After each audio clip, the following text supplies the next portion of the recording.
Salut les héroïnes! Alors cette année, j'ai accompagné plusieurs femmes HPI sur des prises de postes de haut vol, des postes stratégiques tels que directrice commerciale ou directrice juridique, des postes qui nécessitaient beaucoup d'agilité. Et dans cette vidéo, j'ai vraiment envie de partager avec toi des points communs que j'ai retrouvés dans ces prises de poste et surtout les 6 pièges à éviter pour réussir ta prise de poste en tant que femme atypique.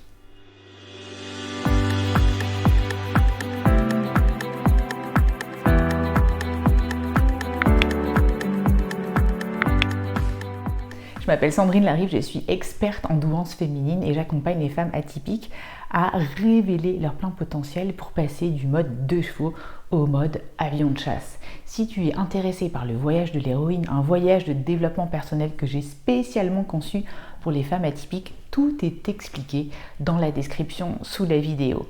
Et aujourd'hui, je veux te parler spécifiquement d'une offre que je viens de lancer, le mentoring VIP. C'est un mentoring sur mesure privé où j'ai mis tout mon savoir-faire, tout ce que je sais pour propulser une femme dans ses plus hautes ambitions, à ses plus hauts sommets. Si tu es intéressé pour suivre ce mentoring, n'hésite pas à aller candidater dans le lien sous la vidéo. Aujourd'hui, tu es peut-être dans cette situation où tu viens d'être promu dans un nouveau poste à impact ou alors tu viens d'être nouvellement embauché. Tu sais que tu n'as que quelques mois pour faire tes preuves et montrer réellement qui tu es. Tu es super motivé, tu es remonté comme une pendule, prête à te dépasser pour enfin aller vers le job de tes rêves. Mais attention, dans cette vidéo et à partir de maintenant, je vais te montrer qu'il y a aussi des pièges dans lesquels ne pas tomber. Le premier piège classique pour les femmes atypiques qui commencent souvent un job avec un syndrome de l'imposteur et l'impression de ne jamais en faire assez, c'est de dire oui immédiatement, trop vite et de ne pas savoir répondre en période d'essai par la négative. Et donc de ne pas mettre de limites assez claires. Et quand on ne met pas ces limites claires dès le début, eh bien c'est difficilement rattrapable à la fin. Rappelle-toi que ce qui est rare est cher et que ce qui est abondant ne vaut rien. Plus tu en donnes à l'entreprise, moins celle-ci en fera cas. En disant oui de peur de mécontenter les autres, eh bien tu leur donnes de mauvaises habitudes. Les demandes exceptionnelles deviendront fréquentes. Tes oui passeront pour acquis parce que toi-même tu as posé un précédent qui te dessert et tes non futurs passeront pour de la mauvaise volonté. Avec ta peur de mal faire, ton perfectionnisme aigu, tu commences ce cercle vicieux de la suradaptation, tu habitues mal les autres, tu les habitues à un standard super élevé et eux ils vont avoir du mal à diminuer ce standard. Le pire c'est que toi tu as peut-être l'impression de fonctionner à 50% de ton régime habituel, mais eux ils te voient comme une super bosseuse à 200% et en plus comme une rivale.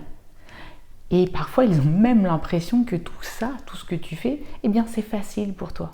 Et regarde autour de toi, les personnes qui ont le plus de succès ne sont pas les personnes qui disent oui à tout.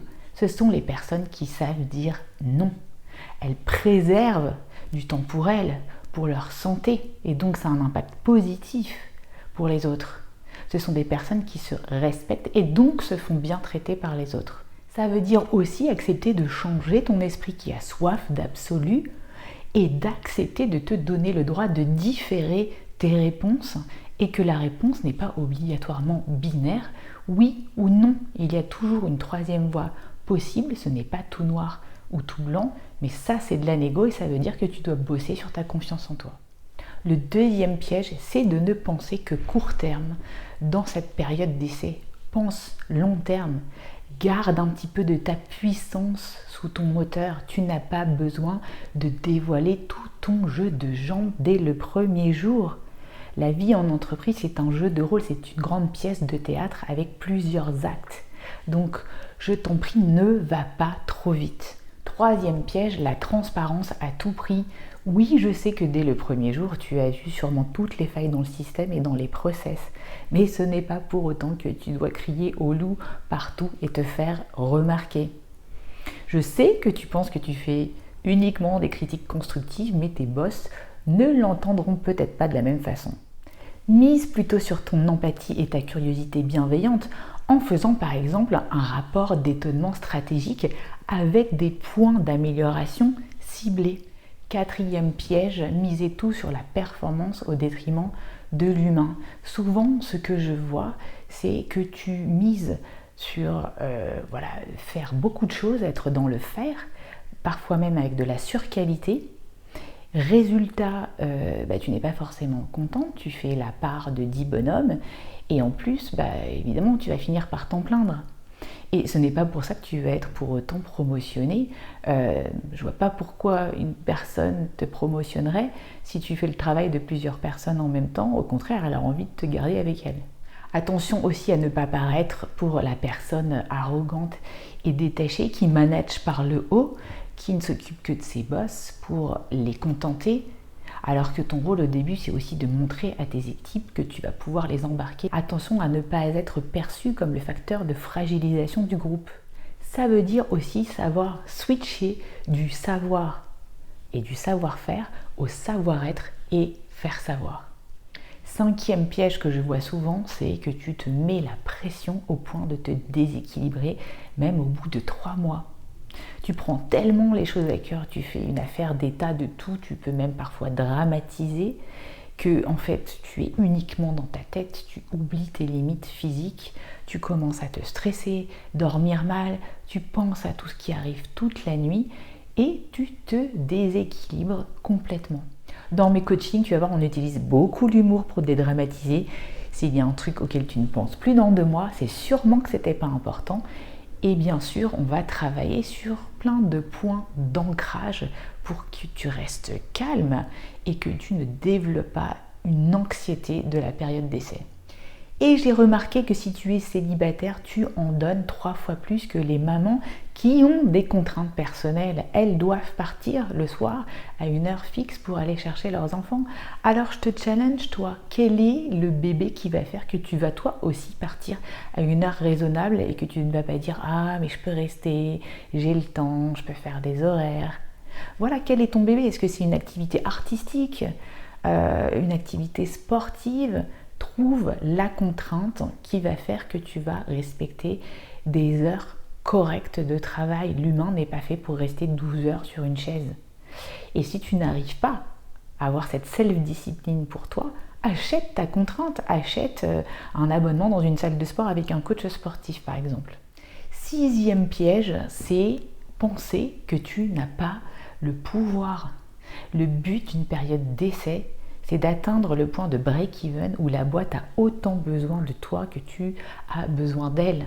Et ça, beaucoup de personnes HPI ont tendance à l'oublier. Il y a un contrat de travail dans une période d'essai et ce n'est pas seulement à l'entreprise de t'évaluer, mais c'est à toi aussi de prendre le droit d'évaluer l'entreprise. Si tu tombes sur un manager hautement toxique ou dans un environnement peu flexible qui ne respecte pas ton éthique de travail, tu as le droit de partir et de ne pas subir. Et c'est le cas d'une directrice juridique qui, dans une start-up, avait un boss toxique qui ne respectait pas les règles, surtout pour une directrice juridique, c'est pas évident.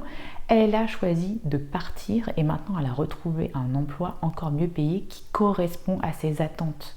Donc tu peux le faire.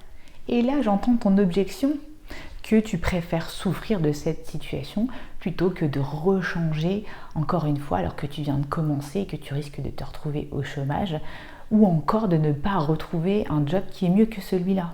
Eh bien ma réponse est ne reste pas seul, fais-toi coacher, fixe-toi des objectifs long terme et surtout, comme dirait Julia Cameron dans un de mes livres préférés, libérez votre créativité, saute et le filet apparaîtra.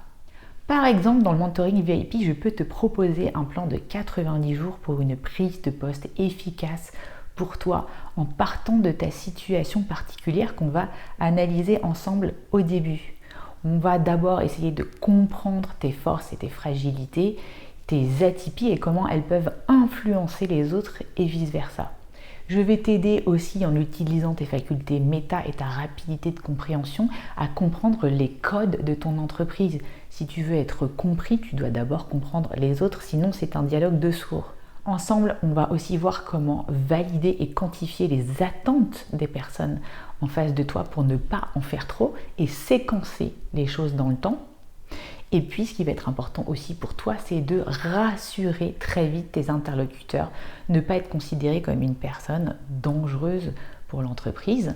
Et ça veut dire donc travailler sur ton intelligence émotionnelle et stratégique. Si tu es aujourd'hui à ce poste, c'est qu'on n'a pas vraiment de questions sur tes compétences. Intelligence émotionnelle, ça veut dire aussi pour toi gérer la pression et l'effet cocotte-minute.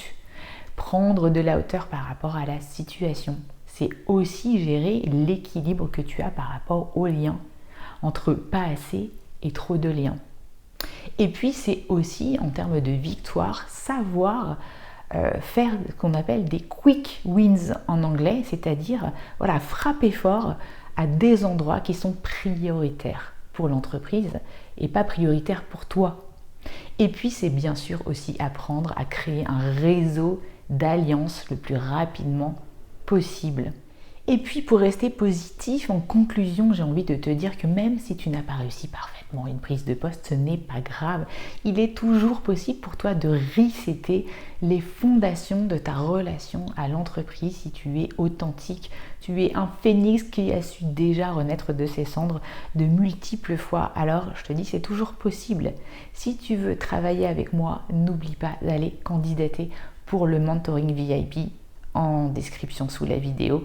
Si tu as aimé cette vidéo, laisse-moi un pouce, partage en commentaire, tout ce qu'a suscité cette vidéo, partage aussi avec d'autres personnes, abonne-toi à la chaîne si ce n'est pas déjà fait et je vous dis à bientôt les héroïnes, ciao ciao.